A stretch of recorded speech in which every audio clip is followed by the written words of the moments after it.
ఒకప్పుడు పచ్చని అడవిలో చింతమ్మ అనే చిన్న పక్షి ఉండేది. చింతమ్మకి ఎప్పుడూ కొత్తగా ఏదైనా నేర్చుకోవాలని ఉంటుంది.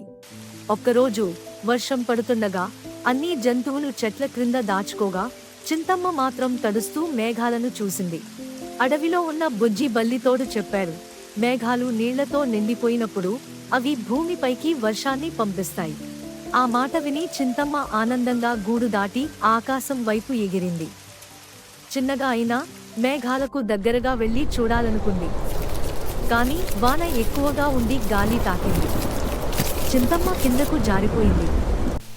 అప్పుడే పెద్ద తేనెటీగ వచ్చి, నీవు సాహసంతో నిండిన పెట్టవు, కానీ జాగ్రత్తగా ఉండాలి.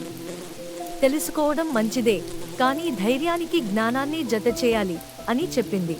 చింతమ్మ బాగా నేర్చుకుంది, ప్రశ్నించడం మంచిది, కానీ జాగ్రత్తతో నేర్చుకోవాలి. అప్పటినుంచి చింతమ్మ అడిగే ప్రశ్నలకు సమాధానం తెలుసుకుని వాటిని తన స్నేహితులకు కూడా చెబుతూ ఉండేది.